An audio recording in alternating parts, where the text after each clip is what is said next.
Last week, the governors had a meeting and they decided to make a proposal to the Tax Reform Committee, who had proposed a sharing formula for VAT, value-added tax, which is a consumption tax. They had initially proposed 20 for what they call equality. Quality, simply talking about that all states are equal. Population, that is explainable. The bigger your size, perhaps the bigger the portion you get, 20%. And then derivation, what exactly do you bring to the table in terms of generating this tax?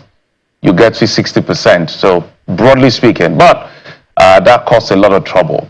The governors were not in agreement. So they proposed and said, look, for the equality, leave it at the 50 it was in the current law, and of course you can play with the other ones. So they're saying now population can be 20%, derivation can be 30%. Well, we have someone who will give us all of the explainers and what this means.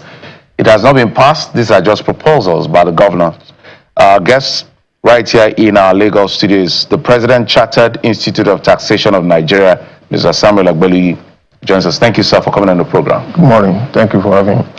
We also have joining us via Zoom an economist, Dr. Biodun Adedipe. He joins us via Zoom. Dr. Biodun, thank you so much for coming on the program as well. Dr. Biodun, if you can unmute your device so that we can hear you. My sincere apologies. I assumed it was. So sorry about that. Very good morning to you. Absolutely. And I'm happy to be with you this morning. All right, so let me start with you, Dr. Biodun, on this one before I come to the president of CIT and here in our Lagos studio. You know, this has been a back and forth. Section 77 of that bill, which will become an act eventually, hopefully. 4 bills proposed by the Tax Reform Committee, and that was a big threat to literally throwing all of the bills away. And this has to be a concession. In your view as an economist, are we moving forward now? I will say emphatically that we are moving forward. Now, what played out last week for me is good news for Nigeria. And why do I say that? Now, when you do reforms of the tax system and structure, there are so many issues involved.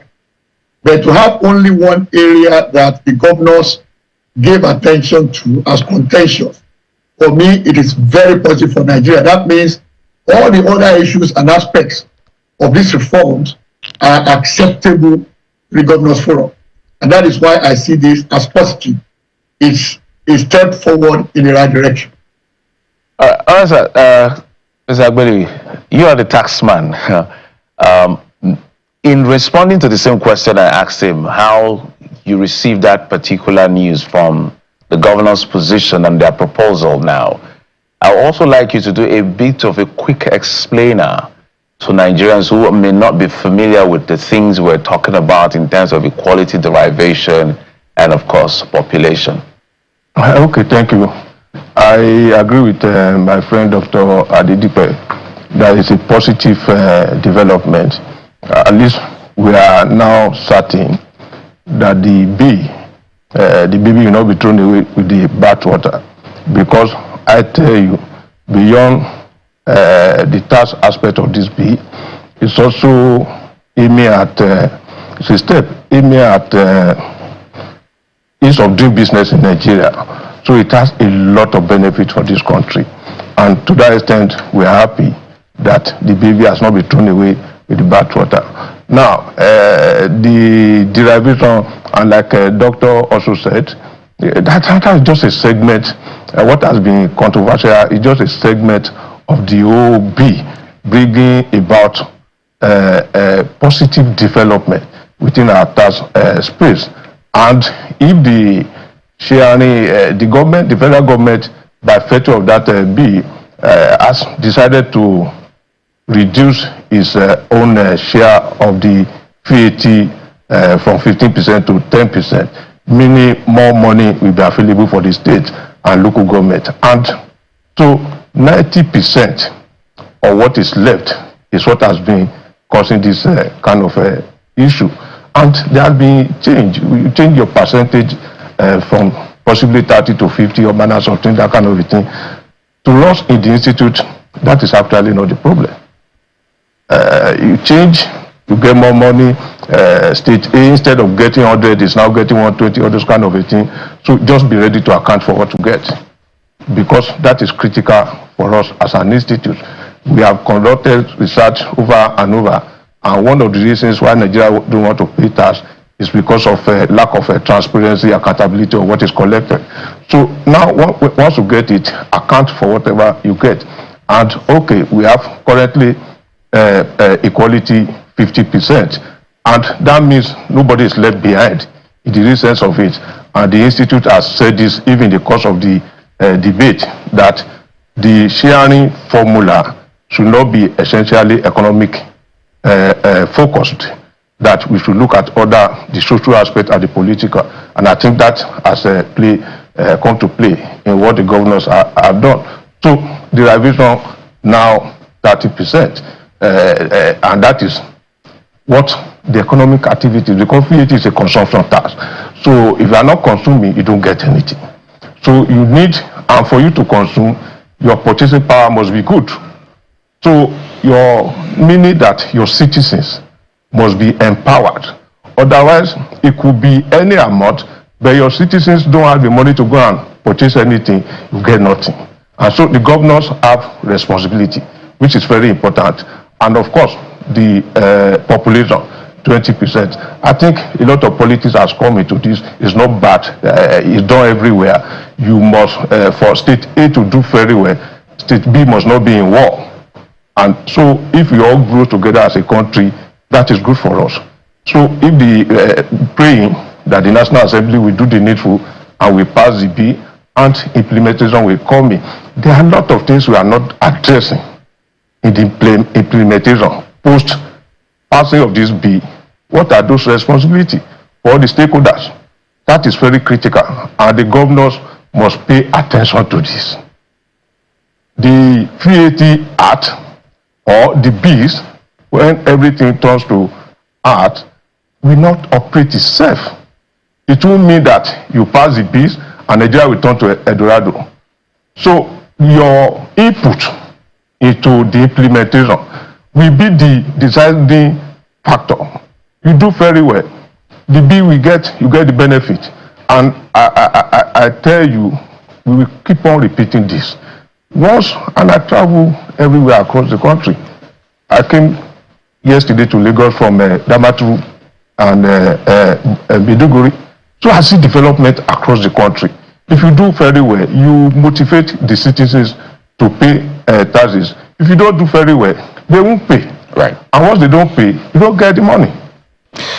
Interesting point you've made there. And I'll take this to Dr. Adedipe. I noticed that all the while you were speaking, he was agreeing with you to a large extent. And I'll start with the very first point I think he agreed with you on. Some may say, what's this plenty ado about VAT? There are other things bigger fish to fry, right?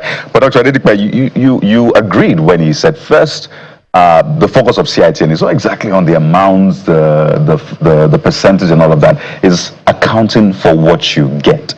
And if I get this correctly, it means that it's the same governors that he's referring to, that they should be accounting for what they get. And I think that was very silent in the statement they put out. There was no talk about, okay, moving forward, this is how we'll begin to account for what we get. What was big was, this is how much we want to get for equality, derivation, and population. So if that were to be included, what do you want to hear from the governors in terms of accounting for what they get? I think I will cite an example here that happened in Lagos State many years ago when Governor Fashola was in office. He made a remark then. He said, I'm not going to run after anybody to pay taxes. But when people see what I do with the taxes they pay, they will be naturally motivated to live up to their responsibilities as citizens. That has always been a reference for me each time I discuss taxation in Nigeria. Now, I expect our governors to put out as part of their communique that we are looking also at the aspect of compact. We call it social compact, which means the government makes a commitment to make proper and effective use of the resources that citizens commit into their hands. In which case, I look at myself as a citizen. I reside in Lagos State. So I meet all my obligations as far as the statutes are concerned in terms of tax. And so I expect in return for government to do those things. I can point to and see that this is what they have done with the money I gave. So that becomes a motivation for me to continue to comply and in fact also strive to make more. So if I generate more income, of course I pay more taxes and I see what government is doing with it. So it becomes a social compact, and that is the way we describe it. So our governors should also come out and make that statement that is motivating and reassuring. So that can be an addition they should consider in further conversations while the bills are still being processed through the National Assembly. So I'd like you to speak to the point Mr. Agbeli made as well about the new proposal from the governors. By the way, this is not the law. It's not in the law. It's just their own position, right? This is still going to go through the National Assembly process. I'll wait to see if the lawmakers will toe the same path that some of their governors have told. But he mentioned that, I mean, maybe the fact that we have, at least from the governors, derivation at 30% instead of what we had at 60% before is maybe a good compromise. But some have argued that this may not support, I mean, or at least this will not push the governors to want to engender economic activities. They're like, oh, anyway, it's not really big on derivation. So do you think this might be a challenge, as some have raised that point? Well, for me, it's that aspect is a little worrisome, and I will explain why. Now, when you look historically, let's say the last 40 years, and take an example of the Chinese economy, how it developed and evolved over those decades. One critical thing that has been mentioned in a review of that is regional competition, which is what brought China to where it is today.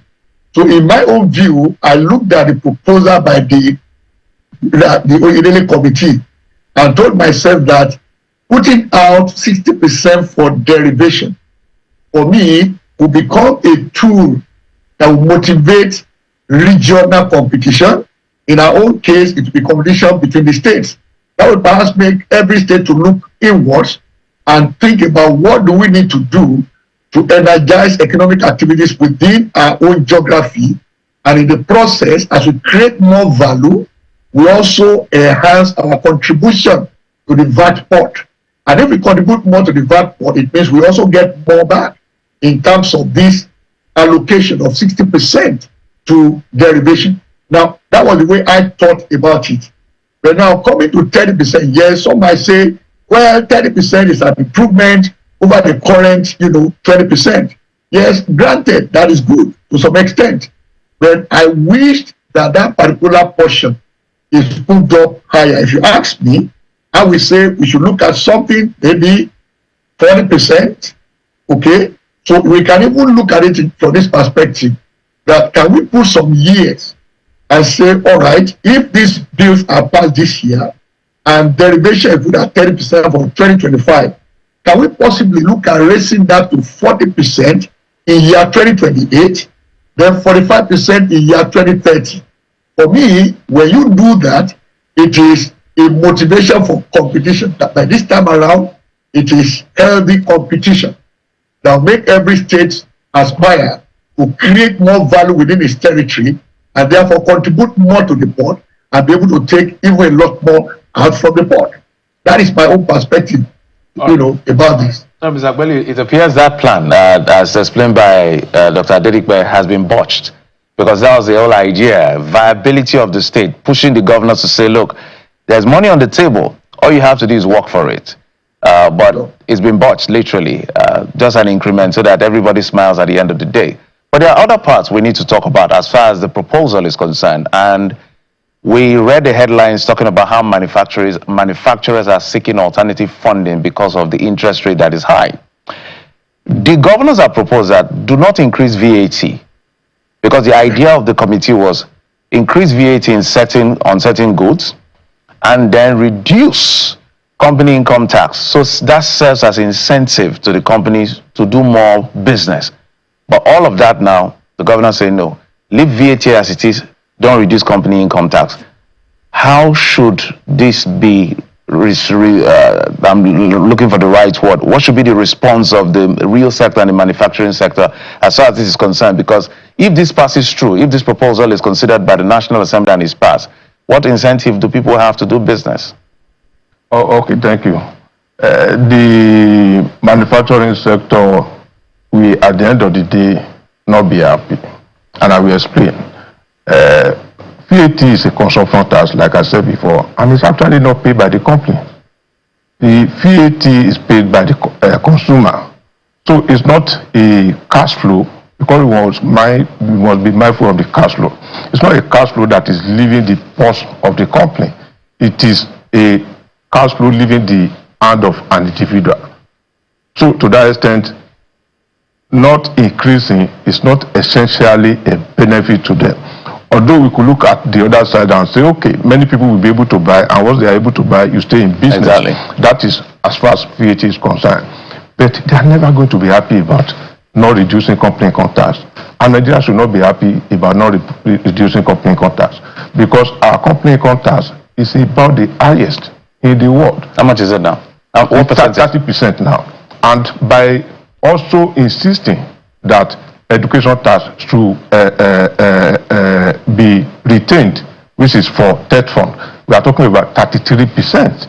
Now, if you are not competitive as a country, the foreign investors will not bring in their money to you. This is not difficult to understand. And now, if you have 30% and you are not competitive, and people are not bringing in money to the country, at the end of the day, you are not going to get the kind of economy development that you want. That is very critical. And so to that extent, but we need to move forward. Whatever, based on what the governors recommended, what has been the bill originally, is a massive step forward. So for the stability of the country, possibly we need to get this and say, okay, we are good. Possibly in another 5 years or thereabout, we think with what is on ground. Once we see the implementation, then we come back. President Buhari did something very good. He introduced Finance Act, the Finance Bill, which turned to Finance Act into our system. So with that, whatever you see that is not too good in the implementation, you can go back every year as you submit your budget. You go back with a proposal in form of a Finance Bill to amend that. That is a possibility. So I am happy that we are where we are, but it is not yet Eldorado. We must be competitive. And one of the benefits of this bill, and I said it in my opening remark, is that the ease of business, of doing business in Nigeria, should be of concern to everybody. And so before now and up to now, we have potential foreign clients who wants to know what is going on in the country. Nobody the serious people, whether in business or in government, don't work on luck. They want to know what will be their tax exposure if they come to Nigeria in the next 5 years, in the next 10 years, as the case may be. And so when they ask for our advice, can you give me an idea what the possible payment I will make tax-wise once I invest in this country? No tax professional has all the knowledge, the information to give something close to reality in terms of estimate, because of the unweighted nature of the tax before now. That, by virtue of this bill, which we pray will become an act, is going to be resolved.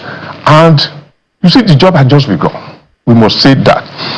A lot of taxes that are being combined, those who are collecting the money, they are not going to fold their hands and say, okay, we like President Tinubu, I like my governor, and I'm not going to collect this money.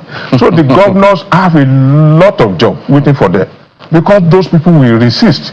And we know this because we interact with various state internal revenue chairmen. They want to go and collect money. Nigeria can collect more than 3 of what we are collecting today. States can collect more than 3 of what they are collecting today. Now, the chairman, by virtue of his investigation, profiling, and the likes, he has seen some big taxpayer who should come into the tax net, and is about to move.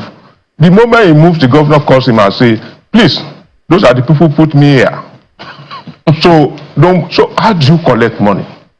So we need to look at this very well. Most of the money collected that is becoming a nuisance, which we call nuisance tax, they actually not being brought into the purse of the government. Yeah. Meanwhile, they are creating crisis within the system. You see, so these are some of the issues that should be spoken about. Exactly. I mean, aside the fact that this is what we want for equality, these are the issues. And Yes. I maybe want both of you to speak to it as we wind down. Because for a lot of people now, when they hear that they want to be brought into the tax net or there should be some sort of optimization and all of that, what they say is, yes, I may not be paying this tax directly to government, but I've been paying that tax informally. So a lot of people, for example, they've been playing the role of government, generating their power. You tell the average business owner, I spend up to 40% on power. These people fix their infrastructure, whether it is water, whether it is roads. So they have been playing the role of government. And it's not to say that when this optimization begins, those things will stop. It will still continue. So this is another part of the conversation that I don't know if you're considering it, if it's something you have raised as well.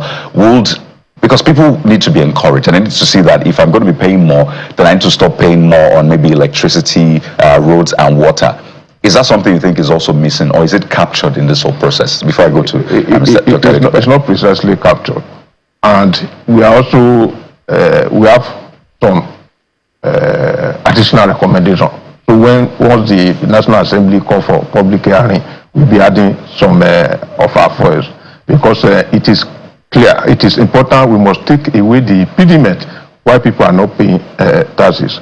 So I tell you, by virtue of what I know, representing the institute, even before I became the president, the former chairman of FCTIRS wanted President Buhari to come to the nation and say, this is my tax card. I'm also a tax compliance person. It is symbolic. It gives confidence to the people that even the people at the top also pay their taxes. I know, by virtue of what I've been doing over the years, that President Tinubu pays his taxes, but he needs to come to the public and show that okay, I also am a tax compliant person. That is one. Two, it will take time before everything we align. I'll give you an example. Do we say, okay, because they are not using the money properly, let the government go and borrow money? No, pardon me, Mr. Kuli. So this is not about the use of the money. It's the fact that people are already paying those taxes in one way or the other, yes, because they are their own government. Yes. So now this is going to be over-taxation for some, if you get what I mean. And maybe I should go to Dr. Adidipe, then I think we'll wind up. Dr. Do you catch the drift?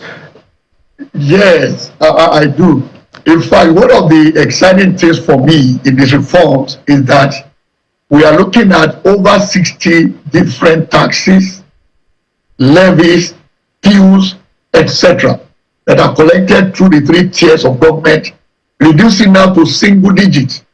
And I'm happy the governor didn't challenge that aspect, because what this means is that there are some taxes that state governments collect right now, that if these reforms, successfully come into acts as proposed by the presidency, it means that those taxes will no longer be, legally, I use that word advisedly, legally be collectible.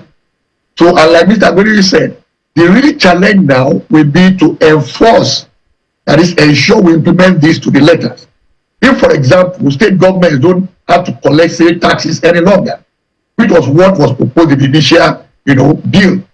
So what that means, in essence, is that the agencies that look at that as what define their own target for the year in terms of revenue collection will, of course, do some kind of pushback. So which means a lot more will be demanded from our governors to ensure that these bills, when they become acts, are effectively executed. And I'll give an illustration and then I will stop. Now, about 2-3 years ago, some, chartered accountant came to me, referred by a younger brother of a friend, and said, there is this federal government agency, which in fact is one of those in this controversy with the state governors, that by its statute, it is supposed to collect this much per annum. But when we did an audit of that aspect of our tax revenue, we found that there is uncollected 136 billion naira. So I want to do a proposal to President Buhari. Please, sir, do you know any advisor or minister who reports directly to President Buhari, so I can then pass this through him to President Buhari, who happens to be statutorily the chairman of the board of that agency? So now, when I look at that, such entity, certainly we want to push back in terms of implementation of this. So there has to be eyes of the governors and also additionally their hands when it comes to implementation. And that will apply also to all these various stakeholders. For those of us on the advocacy side, and Channel Television is doing a fantastic job in that. And people like us that we invite occasionally also contribute to the conversation. We must also not relent in terms of speaking to wherever gaps are. Just like Mr. Abelu said, when we get to public hearing, we also go there and put out our views and opinions on what gaps there still exist in what we have, to ensure that ultimately we get something out that is better for Nigeria and indeed good for all of us. There's a lot to talk about still. Just 30 seconds. I know you have something to land with on. Just 30 seconds. Okay. The VAT, which is so controversial, now that we are now increasing the rate, the revenue will drop from VAT because a lot of incentive has been given. Those incentives are good for the manufacturers and producers, and we support that. Let them breathe.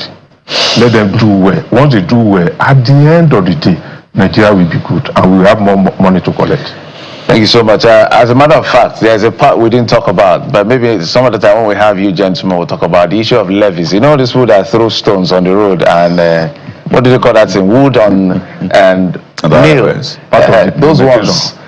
Yes, they talked about levies and all of that. Yes. I don't know how that is going to be implemented because there's a lot of politics in that as well. Because some of these guys are foot soldiers or politicians. How do you solve that problem?